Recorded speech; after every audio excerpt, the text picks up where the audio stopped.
This budget hearing conducted by the Committee on Appropriations and Adjudication now reconvenes discussions for fiscal year 2018 executive budget. This afternoon we are meeting to discuss the fiscal year 2018 economic outlook.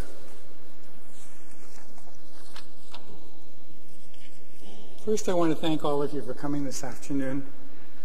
As you might guess, we're feverishly trying to confirm what we think is going to be the revenue projection for next year, and I keep trying to make heads or tails of things, so let me just get this opening statement out of the way.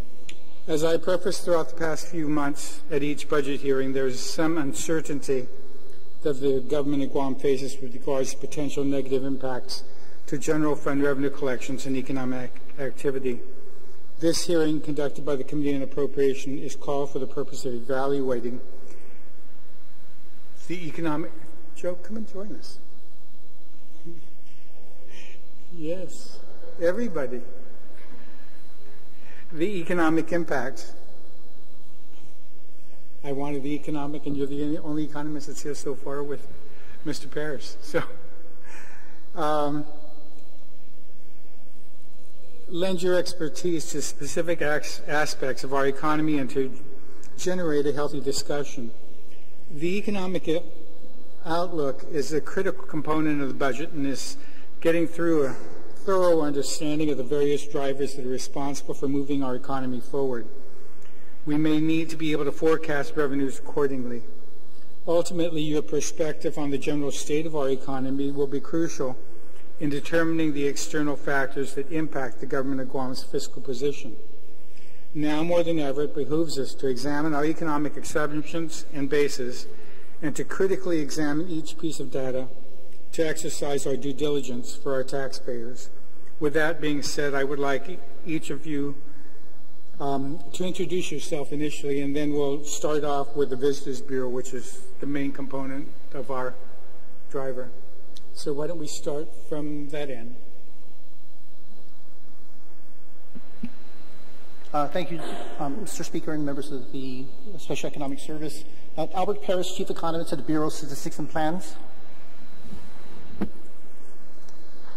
Joe Bradley, Chief Economist and Business Continuity Officer at Bank of Guam.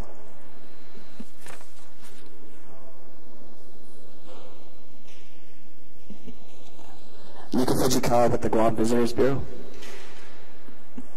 Art Ilagan, Insurance and Banking Commissioner, Acting Director for Revenue Tax. Jay Rojas, Administrator for the Guam Economic Development Authority.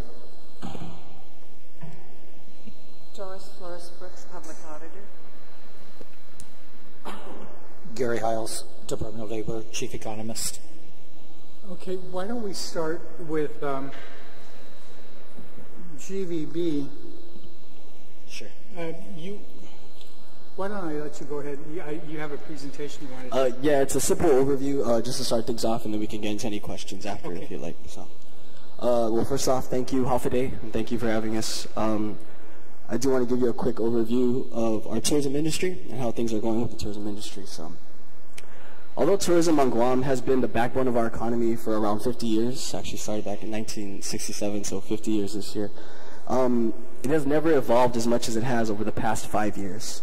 With the continued diversification of our market mix, coupled with the rise of LCCs, or our low-cost carriers, we have seen record numbers year over year for the island. In fact, FY 2012 to FY 2016 are all record number years within our top 10 banner arrivals. So that just shows you that the growth within the past 5 years has been exponential. Right now, FY 2017 is tracking 4.9% higher than 2016, which is our current #1 year for arrival records. So we continue to see strong growth. GV projects that 2017 arrivals will hit record numbers once again of around 1.558 million versus 2016's 1.51.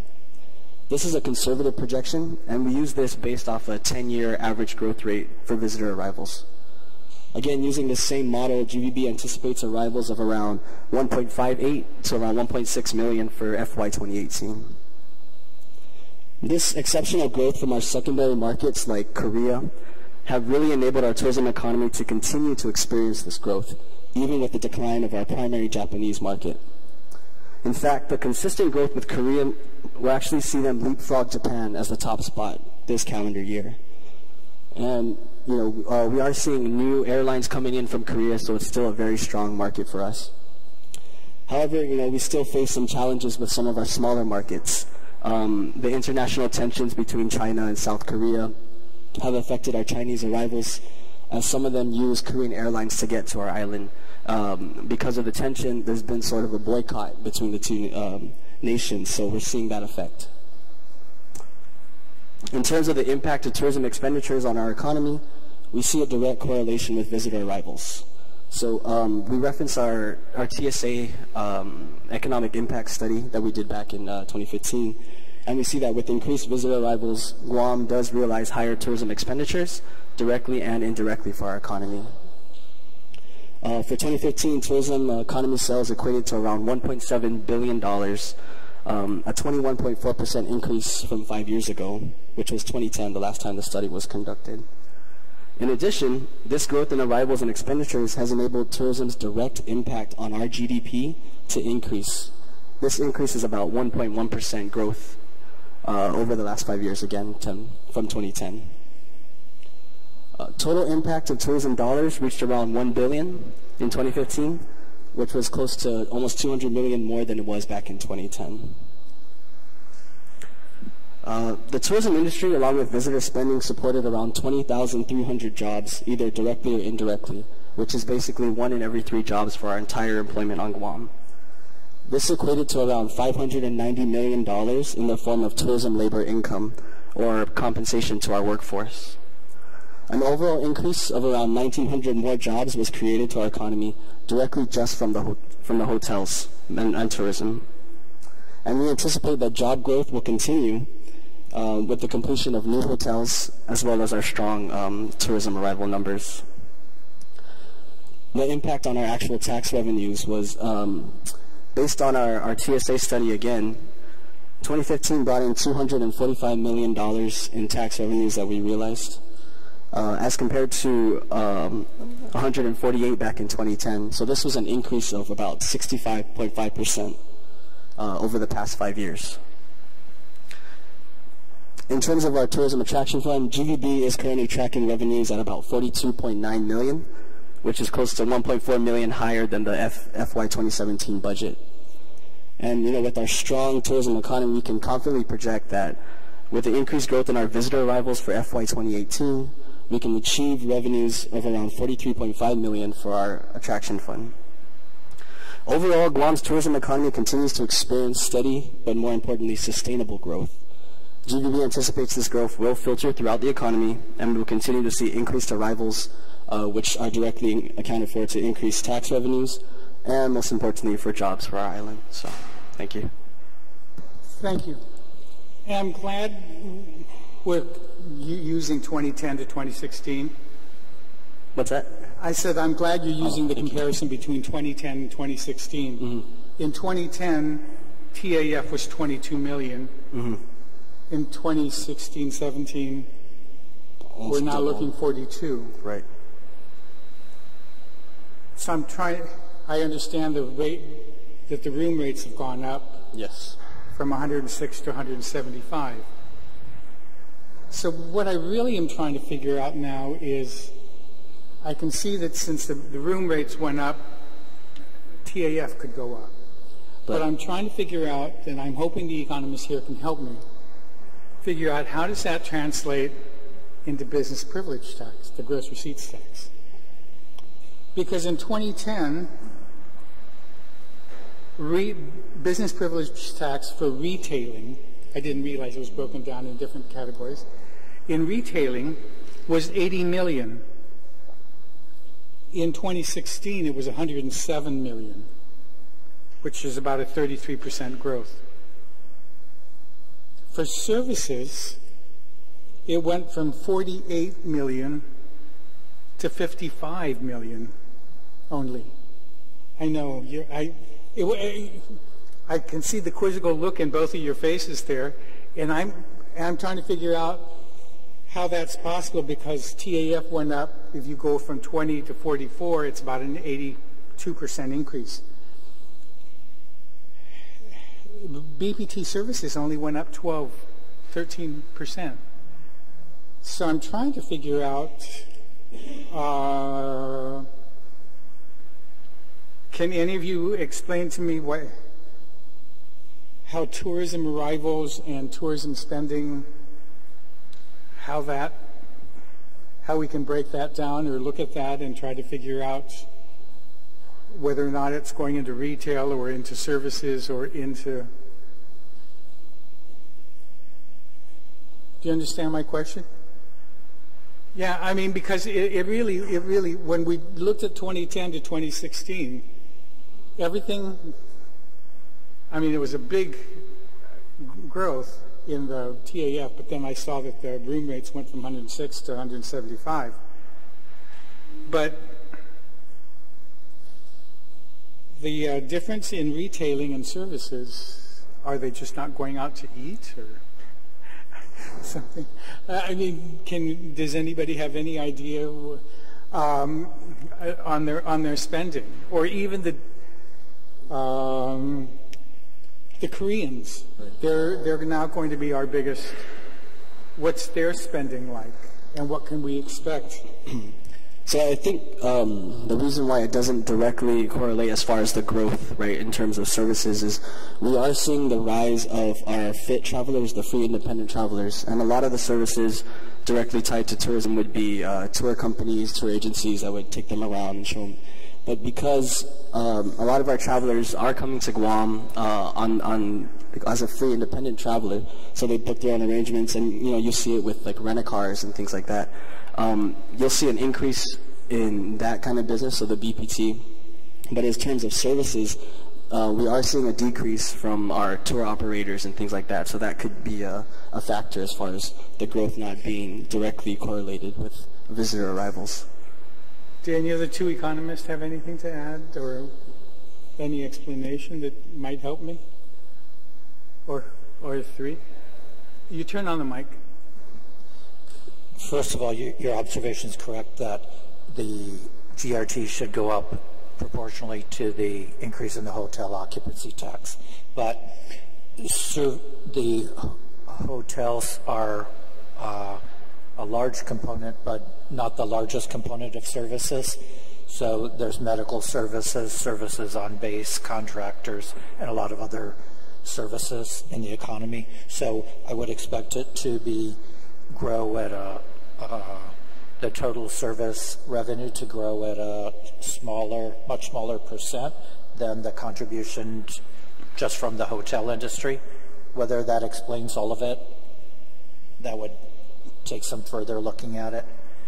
Some tools to do that is in the economic census, there's a revenue by class of customer for each industry, so you can see what percent of the revenue in retail and hotels comes and other services comes from tourists versus other customer classes. So that would be something could be looked at for further analysis.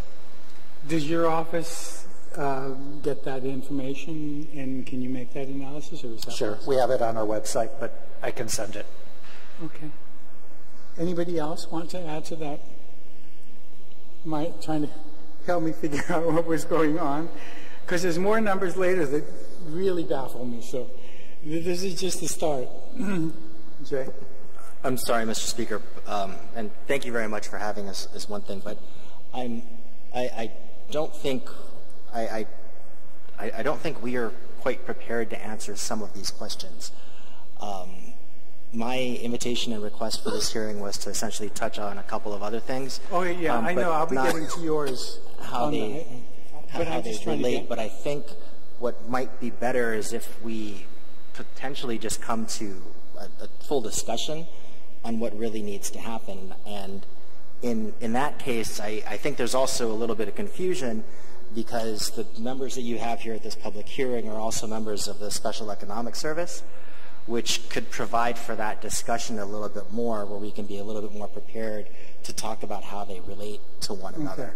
So I guess I'm just a little confused, and I'm not sure about the rest of our panel. But if we were specifically invited here to actually speak on a few things, I believe, those which were actually listed in our invitations to this hearing. But I'm not sure that we actually were prepared to kind of discuss how they correlate to one another. And we could do that should an SES actually be called. Well, if you're unable to answer the question now, and as a member of SES, what additional information would you have at the SES that you could provide to me at that time? So well, I believe we might actually be a little bit more prepared to figure out the correlation, because I know from one side of it, if we are going to be talking about an analysis of BPT and GRT, then Department of Administration should also be here, as well as Revenue Tax being prepared to discuss each individual tax as it is, and the growth in each one of those services. I don't know if Revenue Tax actually has that information. Department of Labor has actually just said that they didn't bring that information with them as well. So okay. I think that it might be better off if we actually did call the SES and we're prepared to be able to let me finish my questions and then maybe we'll talk about that. Okay, sure. Okay. Any of you have any assistance in trying to reach that? And I guess just to finish off with tourism, we're at 80%. Currently, the weighted average occupancy is 80%. Right. Do we have enough rooms to sustain the growth that you're anticipating for the next couple of years? Well, because of the H2 problem, this is a challenge. We do have the Subaki Tower still set, I believe, for 2019. As far as the room inventory, we're at about 9,000, a little over 9,000. Our goal for 2020 would be the 2,000. So I'm sorry, 10,000. Yeah, so we're at 9,244 rooms with the Subaki Tower. We'll see that increase. So. Okay, I mean, then that segues into the next question is, does anybody have any update on the H2B issue? I thought I heard, and Alexa told me that Homeland Security is releasing some 60-some thousand H2B or something, but that was only a highlight, so I didn't. Does anybody have any update on how we're doing with H2B, on whether or not we'll be getting any from that?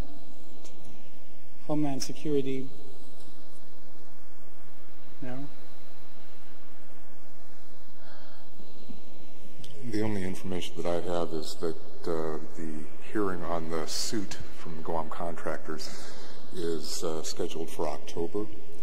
I also read that Homeland Security is releasing an additional 15,000 visas, but it was not specified as to which category those visas were in. That's just information that was released today.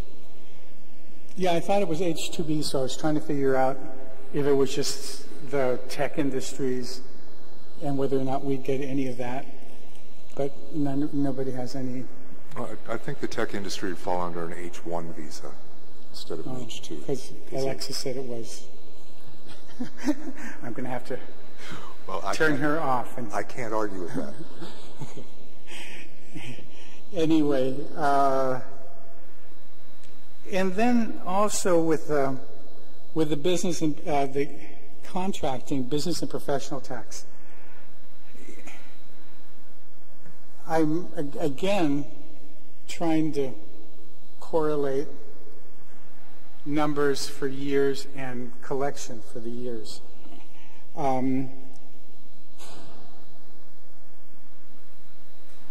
Maybe, Gary, in this outlook, the government has about $1.6 billion worth of projects that you guys listed in here. Is that correct? You're going to need to turn on the mic.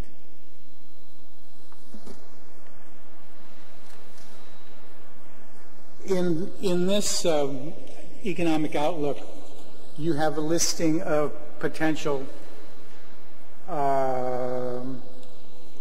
projects. Do you have any update as to how many of those are going forward? I have some updates. Please. Is it my turn to go through my stuff? Okay. The first thing is in the annual budget, I've done an economic outlook which looks at some key factors that will drive changes in the economy. The most important sector in the economy is tourism, so I prepared some updated information and a graph of the tourist arrivals. The most significant finding is that the trend has generally been upward, and the two major markets is the Japan market has been generally declining, and the Korean market has been increasing rather dramatically. So in the latest, I believe the latest 3 months of the published data, the Korean arrivals have actually exceeded Japan.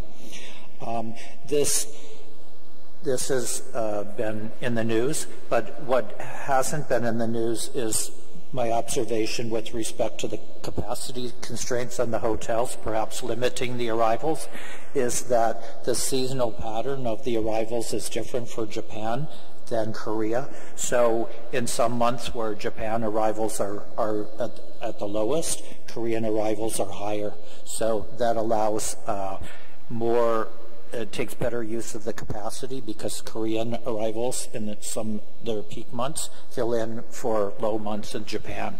So that makes for a more sustained and steady business activity throughout the year. So that's a partial solution to, in the short term, the capacity constraints that will allow tourism arrivals to grow. The other thing that you mentioned, but the focus usually in the news is on the visitor arrivals, but the revenue is based on not only the increase in the arrivals, but in the increase in the expenditures, such as hotel occupancy taxes, and those have both been increasing, so it's kind of a compounded effect. Because a number of years ago the economy or the tourist market was somewhat depressed, that has grown very quickly, both in arrivals and expenditures. I expect that it will continue to grow, but probably at a slower rate now that we're at higher levels. So that's my update on the tourism. The second set of statistics we have updates on it are we try to look at, in the economic outlook, leading indicators of that would provide us information on what's going to happen in the future. The first thing we look at in terms of federal expenditures were appropriations, because first we get the federal appropriation, and that's in chart 3 in the economic outlook. The appropriations were $292 million for military construction in 2016. 2017 they were 248 million roughly, and the 2018 budget, which was just approved by the House, is in the neighborhood of 350 million.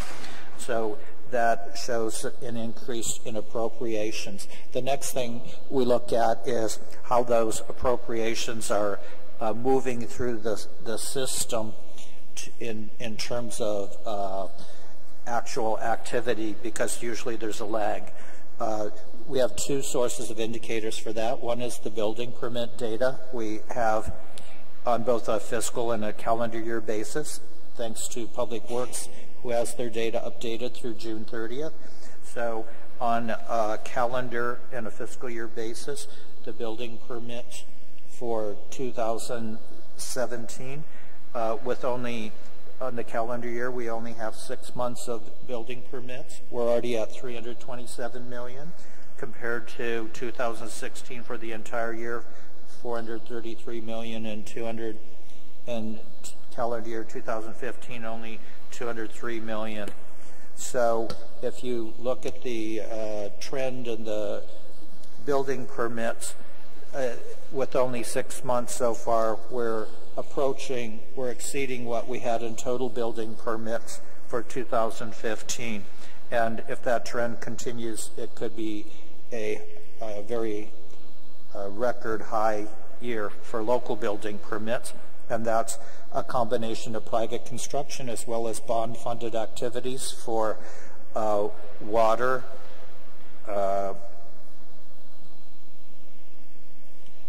and other utilities, including and roads and airport construction, and also Guam Water Works Authority.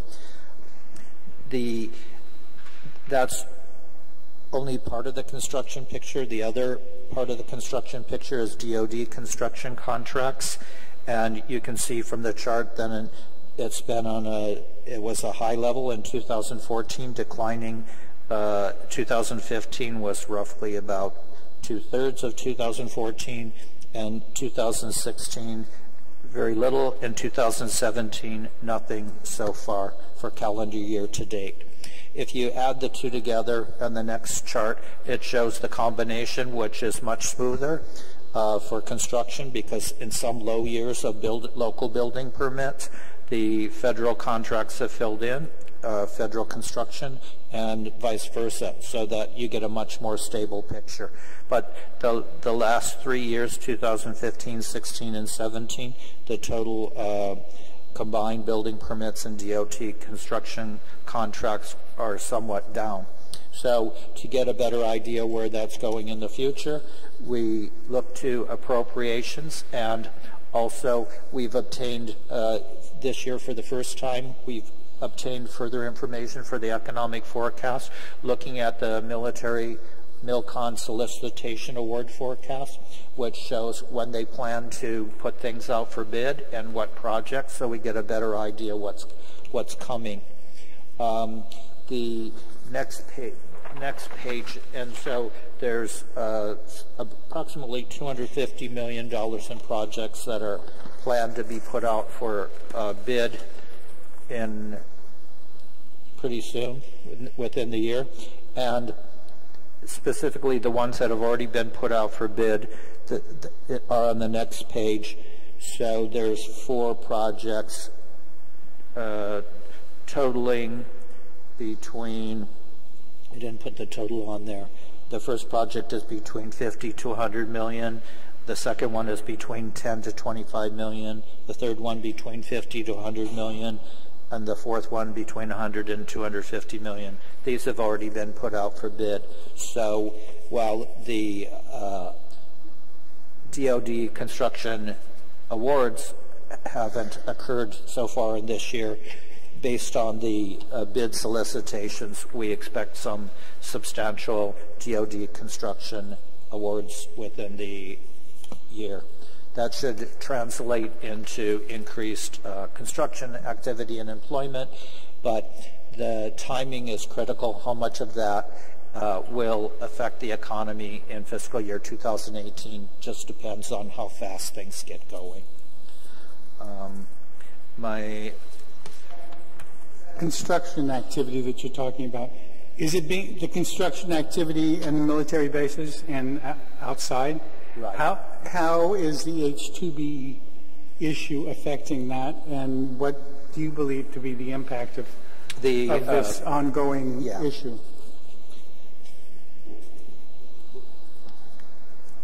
Let me grab my report. I have a report on that. I have 2 things. The first is the latest statistics on the H-2Bs.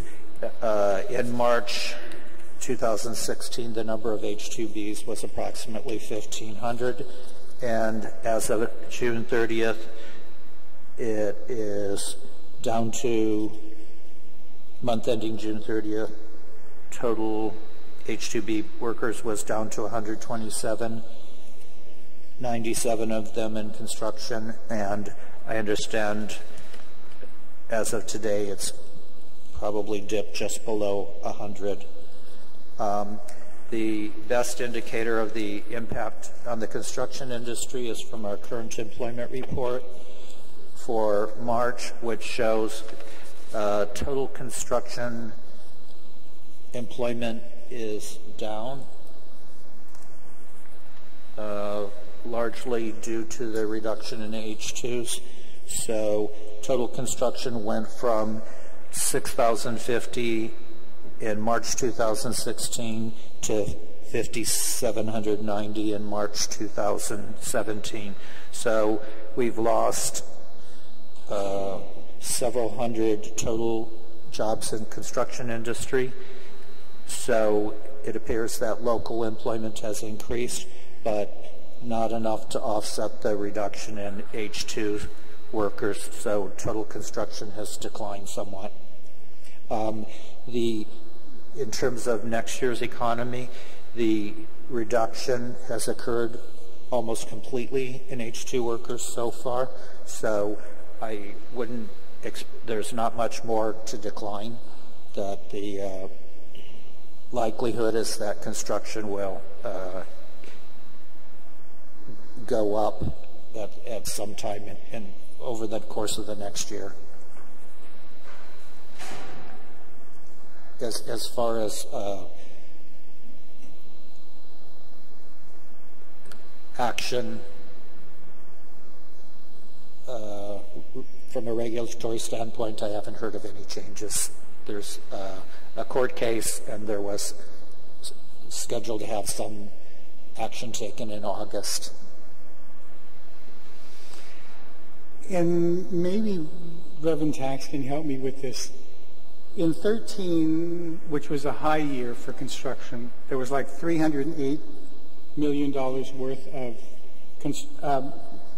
contracts that were bidded, and we made $28 million in BPT for construction that year.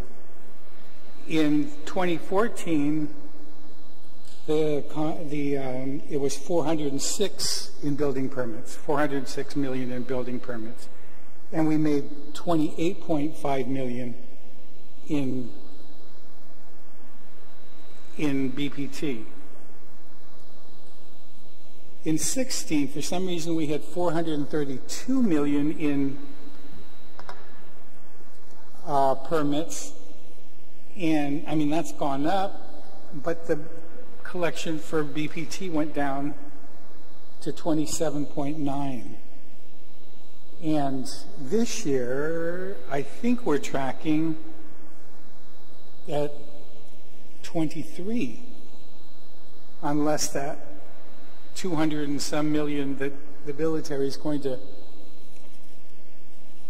kick in happens. I'm trying to figure out, I don't get, maybe unless I'm missing. This is probably not the entire explanation, but part of the explanation is that the building permits are at the beginning of the process, where and some of those projects are short-term and others are multi-year. That, for example, a hotel or a hospital, that it spreads out over a number of years.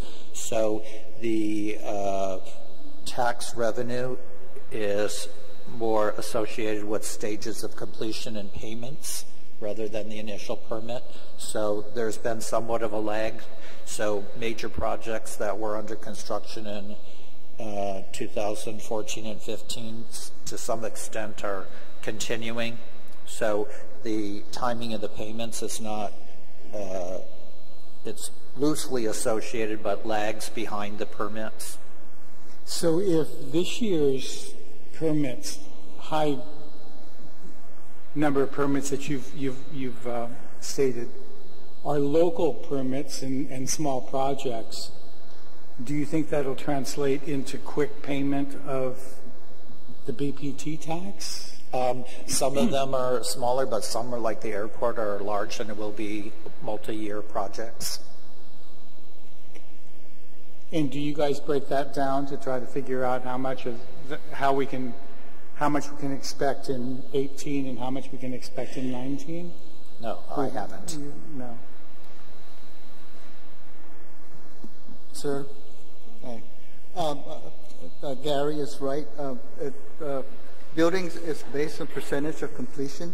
So when you're building a house, you don't pay the full amount in the beginning of the construction. What happens is as you complete the projects through the year, you would pay. The bank would draw down on their loan, and they would pay, and the contractors would pay on that amount. Okay, and so with all the activity, all the number of permits that we have currently, and the ones that haven't been awarded because the military hasn't awarded anything this year, can we anticipate a banner year next year? Is that what we're looking at, or does anybody have? I don't know if it relates to the H2, but a lot of the projects now that were contracted a year or so ago, they were good to go, but a lot of the contractors now are letting their employees go, so they may have already a contract, but they don't have the employees to build the buildings. So we have the permits but no workers, so will that translate into no money, no taxes? Right.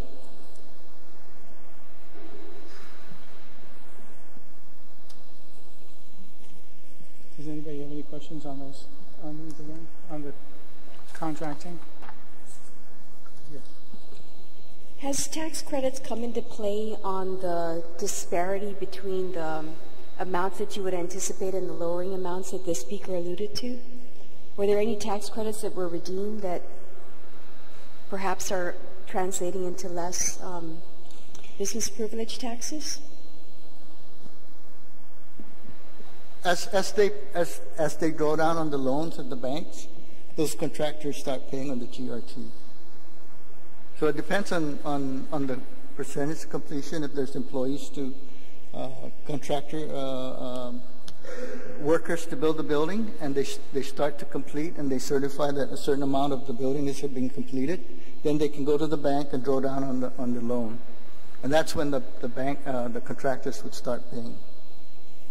I think maybe Senator Torres does have a point in that in this last year, if we knew how much tax credit was actually, I think it was 10 million was redeemed.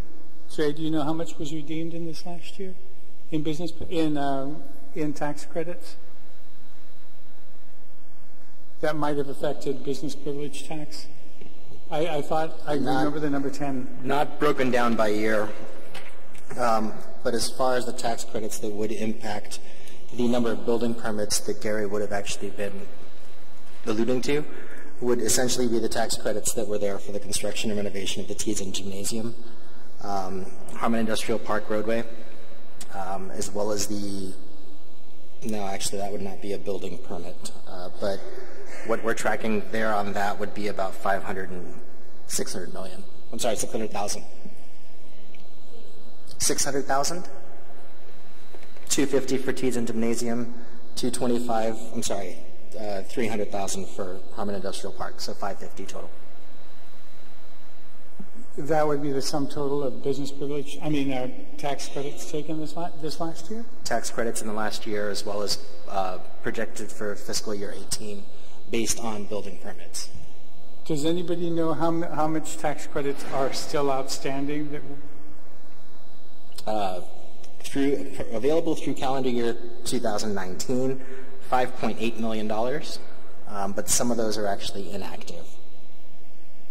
And that I believe you do have copies of. Yeah, $6 million is the amount on the audit of tax credits outstanding, primarily mostly Teason, the Luzon landfill. Was that all left? Yeah. Okay, that's all that's left. And just for your information, in 2017, all these tax credits will have to be shown. That's a GASB requirement for 2017. So Revenue and Taxation will need to start gathering all of that information, and it will be a footnote disclosure in the audit report. Can you just explain what's meant by inactive? Have they expired and are not redeemable? Is that what is meant? I don't understand that term. Some of them, for instance, the upgrading of some public school activities based on Public Law 27-114 have actually been put on hold. 27-130, the outdoor multiplex, multipurpose sports complex, those projects have actually also been put on hold, as well as the upgrading and the repair of Paseo baseball facility. So once they are on hold and they're essentially put in an inactive status, if that current project is not being is not moving forward. Okay, that makes it clearer. Thank you. Go ahead. So you're going to send a list of the tax credits that, oh, I'm sorry, DRT is going to send a list of tax credits? No, I'm sorry, you should have already received a copy of that. We did transmit that earlier. All right, then. What does it look like? Oh, okay. All right, thank you. And then I guess maybe, I'm not sure, Mr. Howes, if you can explain again why, based on what you've said and what Mr. Logan has said, the business privilege tax that we're expecting in 2018 is over 10 million more than 2017. Didn't you say that with the H-2B issues that we're facing, we should expect less? Or the construction, yeah. It probably would be less if there's not enough workers.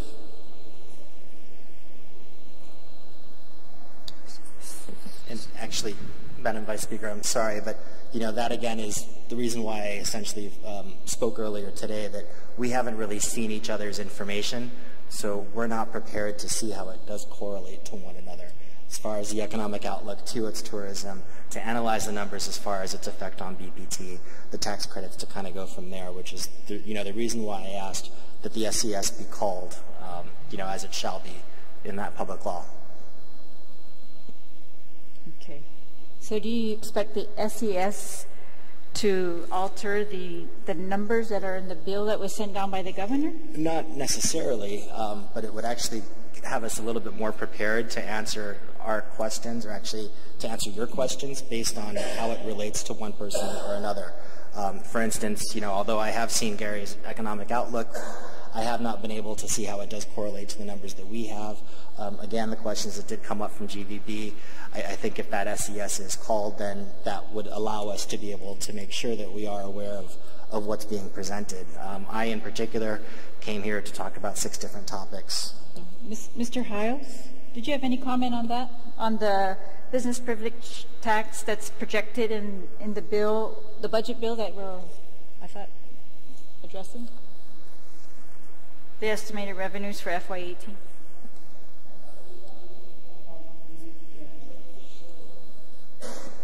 No, I don't. No comment.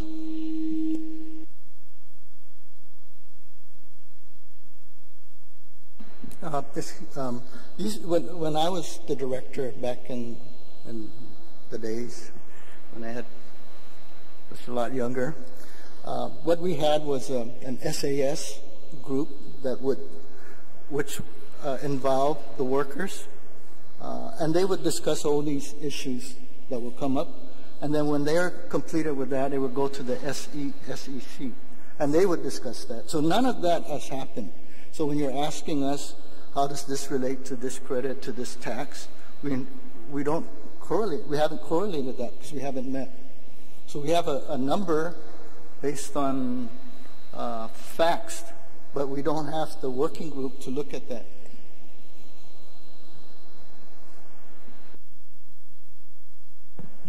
Do either one of you have any comments on any of the things that we've been discussing?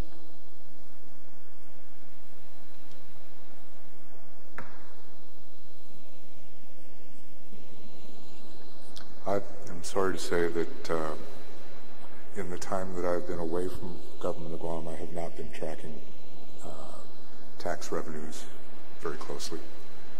I know how much we pay in tax, but I don't look at the government's revenues all that closely. Okay.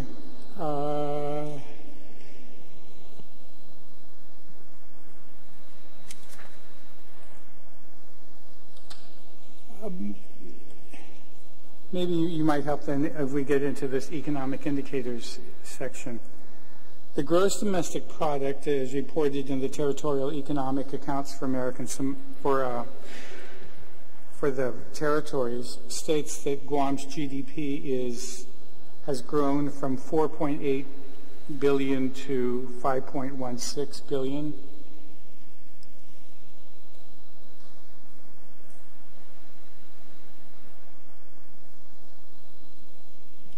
And the report cites that the primary source for the increase was consumer spending, which was supported by growth in compensation and decreases in consumer prices. Do any of you have any analysis, economic analysis as to how the growth in compensation or decrease in consumer prices may or have changed the trajectory of spending?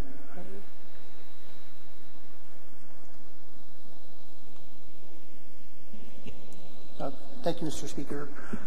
The USBA should release the 2016 Guam GDP later this year, hopefully before October.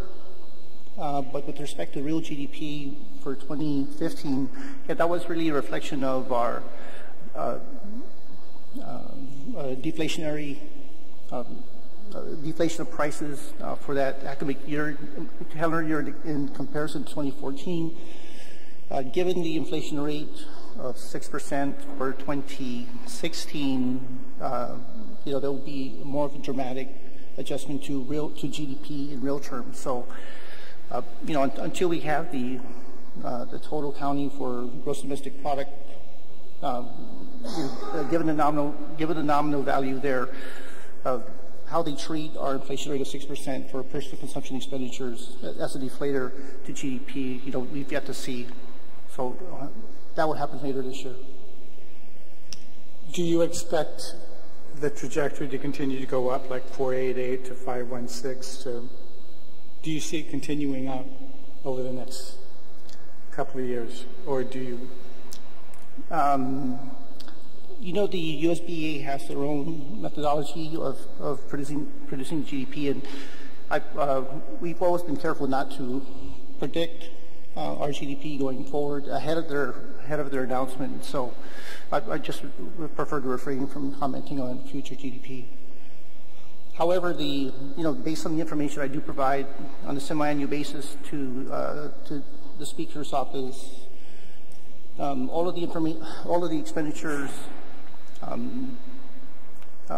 recorded have been on par, and with respect, even with respect to Gary's information, that the information is still consistent through 2016 to 2017, and all the other macroeconomic indicators with respect to the price level and the employment are pretty buoyant, and prices have been rather stable, particularly this year. So, we just don't foresee any dramatic change to GDP. Really dramatic change to GDP. I would think, just given the information that's before us. But that's the work of the USBA, and they'll release their formal estimates later.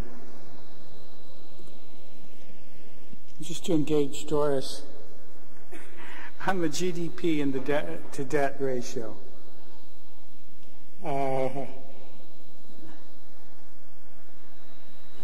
As I understand it, or at least in our research, our debt to GDP is 46. Is that correct? We haven't calculated the number since the last time we did the audit, which was back in 2013. Yes, so we haven't calculated.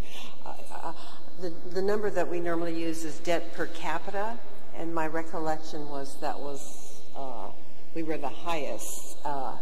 Even our Puerto Rico at that time was higher than, and then we were next after Puerto Rico.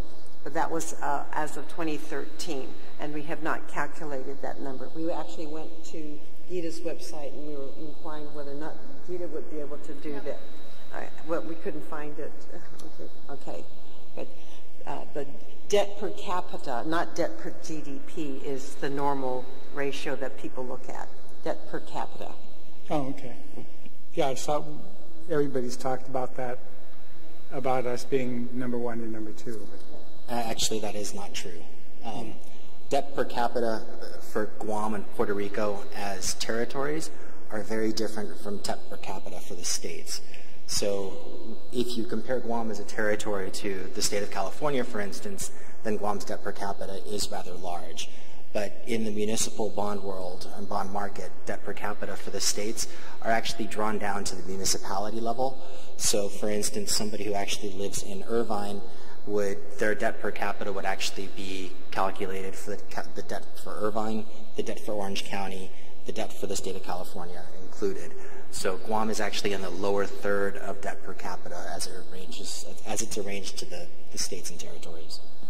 But just to counter that, though, is we compare ourselves to the states. We don't compare ourselves to the municipalities. And also, I don't know if there's even been a calculation of debt per capita per municipality. No, but the debt per capita for the state is only the debt issued by the state. And does not include the debt issued by, let's say, the city of Michigan, which went into bankruptcy in Illinois. But in Guam's case, all of our debt is one. Yeah. So Guam is the true reflection of the total debt per capita. Okay. Yeah. Gary, you guys one of you just published the new unemployment rate or the employment rate. As of March 17, the employment was 63,250, which is down from last March, which was 63,510. Was that's only a couple of hundred. Do we count? You need to turn on the mic, Gary. Gary, you need to turn on the mic. The reduction was due to the reduction in construction, primarily due to the repatriation of H-2 workers, but there was growth in other employment, so the net reduction wasn't as large. Okay. Any of you have any other comments on the employment rate? No? The employment report in March of 2010 showed employment at 62,200. And now we're in 17 at 63,250, which is an increase of about 1.68. The mean annual wage has increased from 31,250 in 2010 to 34,790 as of May 2015, an increase of about 3,500 or an 11% increase. During that same period, withholding tax collection increased from 190 million to 260 million in 2016, a 37% increase. Can anybody help me explain how the mean annual wage, would that difference, or does anybody have any?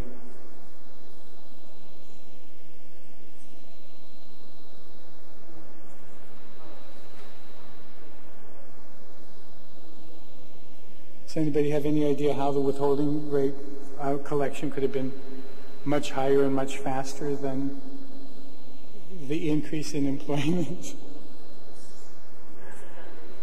No.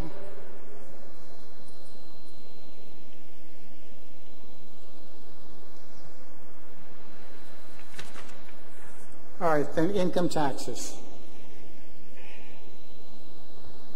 Other than the increase in the standard deduction and standard tax brackets getting adjusted for inflation, does the Department of Revenue Taxation foresee any income tax changes happening this year that could affect us next year, or? So far, there hasn't been any changes. Congress hasn't made any changes. The budget was based on the tax of the prior year, so everything was almost status quo. In your discussions with people in Washington, D.C., do you see something happening in the next year that would affect our... Yeah, we haven't seen They haven't said anything. Right now, Marie is with the OI tax conference, and they're discussing that at the moment.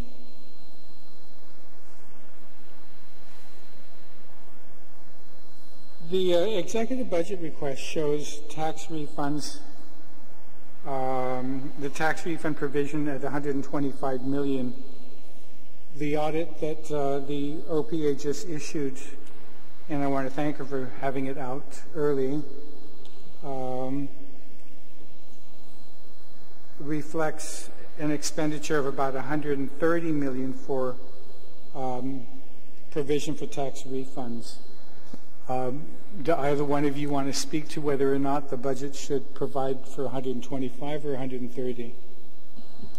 We're looking at $125 million based on the rates of the 2 prior years.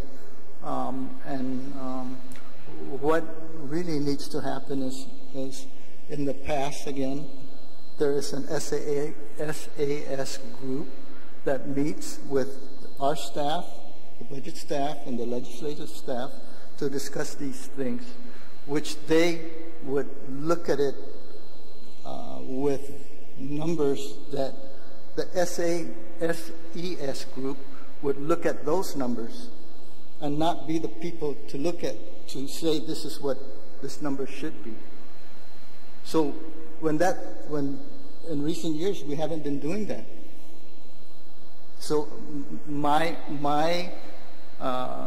perception of what's happening today as opposed to the years past is that people on the upper level are looking at these changes and making these statements, and they're not using the SAS group, which are the employees, the career people in each department, and the legislature to come up with these numbers. I understand what you're saying, Mr. Ilagan, and at least for the last 3 years, I don't think that our projection has been that far off. Right. That's why we're staying with the $125 million, because it's not that far off. But I mean, for the overall projection of revenue,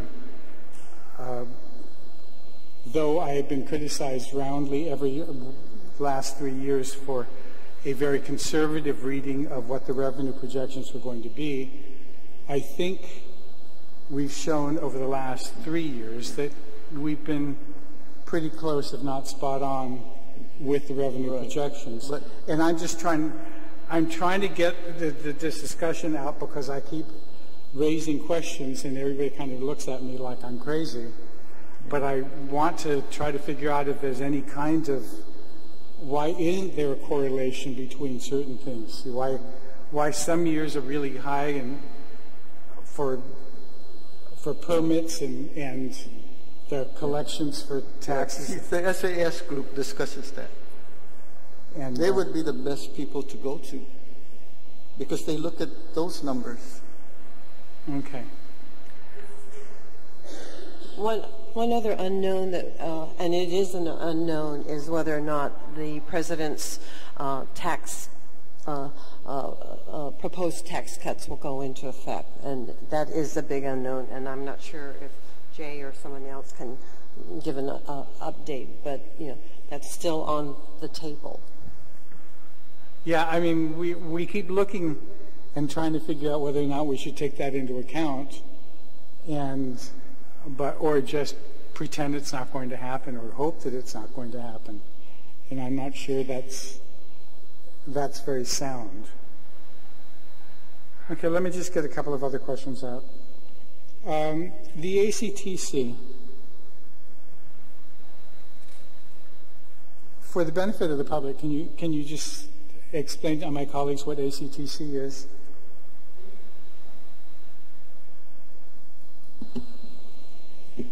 ACTC is the amounts that taxpayers are not reimbursed based on their refundable credits. So let's say you have a refund of $500 and your actual child tax credit is $600, then ACTC is additional child tax credit, which IRS pays. So when people file the returns, we calculate the additional child tax credit, and then we send the bill or the amount to IRS for payment to the Treasurer of Guam. Okay, and when John and Marie were here last week for their budget hearing, John mentioned that last year we got $22 million in ACTC. I have the numbers with me today. It was at 19. The last 3 years were at 19 million. Oh, okay. Because he said 22. Okay, so my mistake. Yeah. I thought that he said 22. How much do we have we received so far this year? Because I think I did ask last week to provide me the last 5 years. Okay. For this year, there's only 7,177 returns that have been processed for $10,423,832. Last year, 2016, we had 14,350 returns at $19,416,158. And then for 2015, we had 14,513 returns filed, and we got the reimbursement for $19,493,001. And how much did you say we're going to be expecting this year? I believe it's probably like 19. That's what the last 3 years seems to be. Last 4 years seems to be.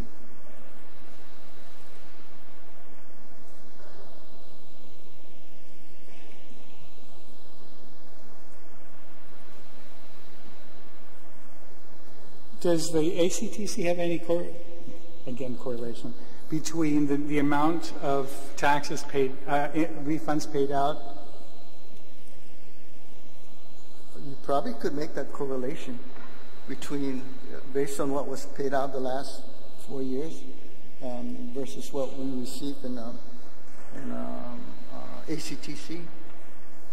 And if revenue taxation had paid more tax refunds as of this date, would we have a higher, would we be closer to that 19 million? Yes. That's what we were trying to do with the loan. Get the loan to pay the bond, to pay the refunds out, the TRAN, so we can get more ACTC in the beginning of the year, get at least close to 19 million from paying the refunds out earlier. Okay. And the EITC, I suppose the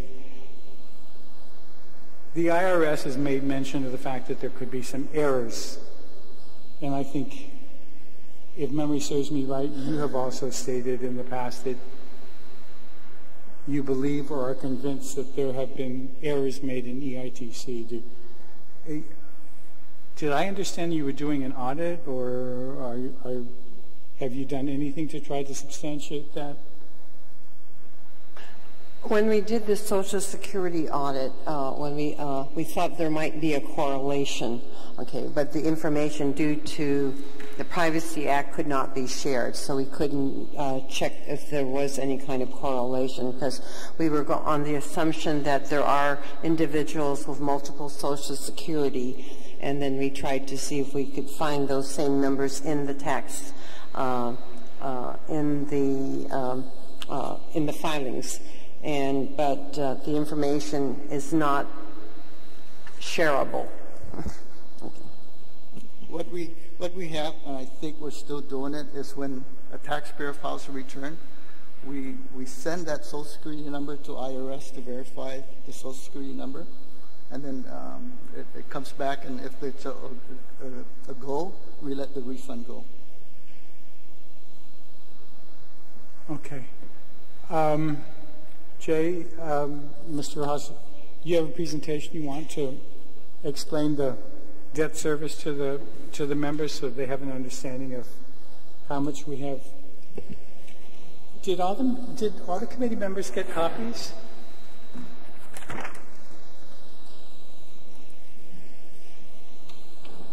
Yep, it's that. Go ahead. So what we have here is actually compiled a list of the fiscal year 2018 debt service based on the bonds that actually would be paid out during the fiscal year, or bonds and loans, I should say, for the fiscal year for 2018. At the top of the line, what you see is this limited obligation Section 30 bond, which is what we call the 2016 Series A. That annual debt amount is a little bit over $14 million. $22.2 million for the Series 2015 D BPTs, $5.555 million for the General Obligation Fund or Series 2009A, which is the general fund. What you also have is the Department of Education Series 2000A Certificate of Participation for JFK. That amount is $6.696 million. For the 2011A Hot Bond, that's $6.9 million in annual debt service for fiscal year 2018. $16.346 million for the BPT 2011 Series A, $7.5 million for the 2012 Series B BPT, and $2.772 million for the Series C 2013 BPT. The GDOE Certificate of Participation for Ukadu High School is $2.936 million.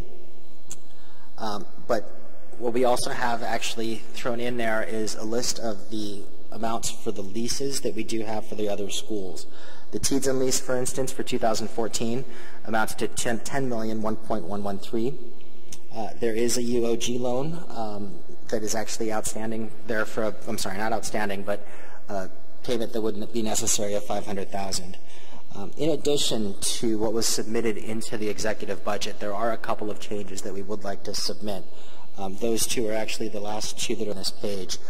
The UOG 2016 loan, in fiscal year 2018, only interest is going to be due, so that amount should be $600,000. And then the loan for the government of Guam for the renovation and upgrading of the labor and delivery ward of GMH's birthing center is what we're estimating is $600,000 for interest only for that loan as well. I believe that the UOG loan was actually previously reported or requested for $1.5 million. But since interest only is only actually requested on this, or only due during this fiscal year, that amount should be dropped down to $602,000. Does the loan for the birthing center come through? We actually did just sign the notice to award, so that will be going through. We anticipate it going through within the next 30 to 60 days. Okay, because I'm tired of being barraged. You get the Facebook posts with too, memes and everything, and we've already authorized it. It's not here. I absolutely feel your pain. No, but you're the one that's holding. No, actually, it's not us that's holding it up. You know, the USDA has actually requested that for the second time we go out with an RFP for interim financing. Okay. So that was actually done and completed at the first part of this month. So please. So we can start. This should be factored into the debt service. Factored into the debt service for the fiscal year 2018. So we're talking about 97 total. Yes. The 85 plus the figures on the bottom. Okay. Anybody have any questions? Is the 500 from mass transit for UOG, is that the same as the highway fund? Yes. Yes, it is coming from the highway fund.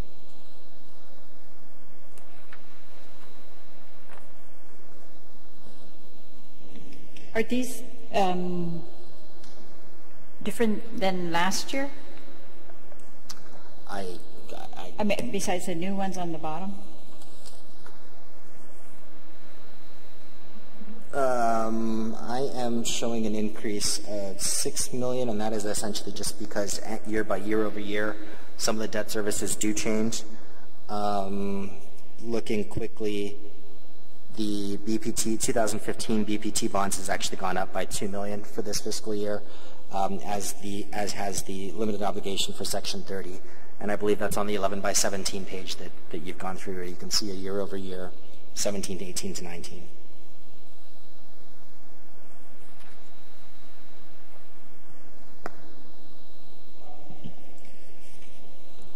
Anybody else? Over the last couple of weeks, we've noticed a number of large commercial property sales. All of the Israel properties that I've been selling. How should I look at that for taxes next year? Does anybody have? Should I anticipate an increase in any tax or no? These are properties probably that are inherited, so they got a step-up basis on their property, so it's not the original cost. So when you have a step-up basis, the profits from the sale of the properties for tax that becomes taxable is less. Okay. So if a property was built for $8 million back in 1999, and they sold it today, and the property's worth $100 million, then you're going to have less gains. Okay. So. In addition to that, if you're actually looking at properties that have created revenue previously that are still going to remain to see that revenue, that's probably going to be not much of minor changes in essence, because taxes were being paid. It's just a different taxpayer. Sorry, that's not my Christmas present to balance this budget. Huh? Okay, anybody have any other questions? I've exhausted all the questions I was given to ask. Can just some of you just tell me the last time your truck's going down the street, what's the economic outlook that we can anticipate in the upcoming year from any of you? You say any of us, but I see that you're looking at me. I read through Gary's report, and I think that it's very comprehensive and well thought out. I think the conditions have changed somewhat since then. There are a couple of factors. One of them is the continuing problem with the H-2B visas. It's already slowing down construction work and raising construction costs. And that can be an inhibiting factor on our economy, our economic performance in the fiscal year, but also on the progress of our economic development over the intermediate and long-term future. And then there's the kind of wild card with an anticipation of tax reform, the Internal Revenue Code being modified perhaps substantially. I have seen an analysis of that would indicate that we may lose revenues to the tune of $100 million a year just in income taxes, and that would not be a good thing. That would be a substantial portion of Guam's budget. I don't know that there's any available relief for either of those things at the moment. I think the best guess right now is that tax reform will not occur in this coming fiscal year, so our revenues should hold fairly steady. I think also that the H-2B situation is less likely to be resolved now than it was a year ago. That's likely. I would say so, yes. I think that there have been a couple of factors that have caused that. One of them here, but the other primarily being the situation in Saipan with Chinese tourists bringing their tools with them. And build a sandcastle on the beach, Versailles. Well, I think that we'll be painted with that same broad brush. Anybody else want to add on how they see the upcoming year or the next 2 years economically? Gary?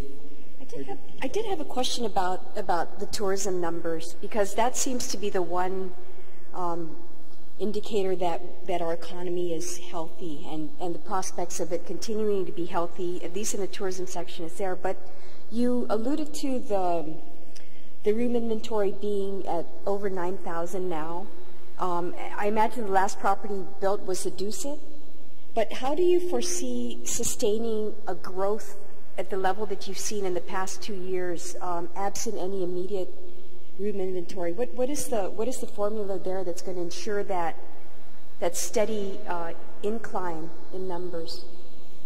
In terms of the actual room inventory on island? Room inventory, because as I understand it, that is the one thing that preempts continued growth is, we don't have the capacity. Right, so how is the Visitors Bureau or GITA anticipating sustaining that growth to reach your projected number of 2020? Right. So, with the big issue here, the elephant in the room is the H2 problem as far as hotel development. I believe GITA does have some QC still available for the special hotel QC, and there are a couple, like the Tsubaki Tower, like I mentioned, which is looking for 2019 to be an opening as far as PHR Kencourt. But there's also a Citadel Mar, which was another 5-tower one. But a lot of these big projects have been put on hold because of the issue. So in terms of having the inventory available for these growing numbers, we are looking at other things, like there has been a rise of the bed and breakfast. We talked about things like timeshare, things like that we can probably look into. But as far as creating new hotels, the biggest drawback right now is the labor. Because of the cost of this, it's a big detractor for investors to come in here and build. So. But I imagine also the decline of the longer stay tourists that we saw with the Russian market has pretty much gone south, right? So it's freed up a lot of the inventory that was starting to dwindle because they were holding on to it beyond the 3.5 night stays. Right, but with the strong Korean market, it's still taking up a lot of the rooms as well. Growth from Korea has been steadily over 20% for the past year and a half, and it continues to push. And with the new airlines coming in, we can see that number continue to stay pretty healthy. What is their average stay, the Korean market? It's about almost four nights. 3 to 4 nights. So similar to the Japanese market. But it is a completely different market in terms of spending and things like that. So. But it was refreshing to hear that their peaks are different, that their timing is different, so that it complements. You don't have a surge and then a to kind of diversify throughout the year. Right. But overall, there are about 3 peak seasons for the year. March being a big one. August coming up is the really big one for the year, and then of course around December into January. And although certain markets do have their seasonality, because of the growth in Korea has been very steady, there really isn't a trend yet other than growth year over year. So, but overall, the markets in general, Guam still has about 3 peak seasons throughout the year that we can count. And I think that's the turn of what the Japanese market will become. It'll become a really strong seasonality market. We'll see Japan maybe in March or August hit 20,000 more than Korea. But throughout the year, we'll have it kind of stagger off. So that's what we're looking towards. Thanks. That makes sense. Thank you. Thank you. I just want to follow up on Senator Torres' question. So you're saying that you're projecting an increase in the tourism, the TAF?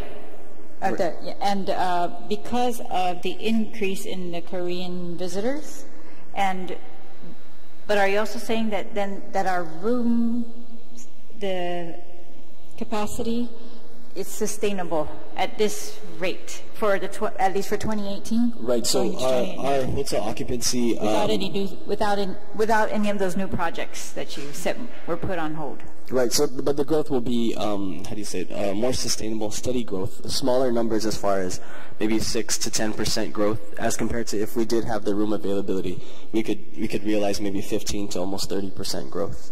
So because of the lack of room inventory, our growth has been pretty steady.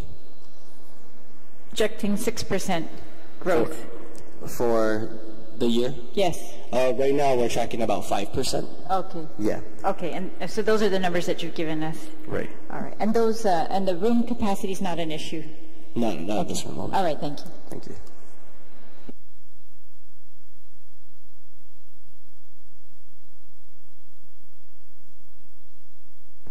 Yeah, Mr. Chairman, I just want to ask, I don't know if I heard it correctly. Did I hear somebody bring up something about an increase in the GRT? Did I hear that on this side or no? No, right? You didn't say that. Okay. Then I'll leave it alone.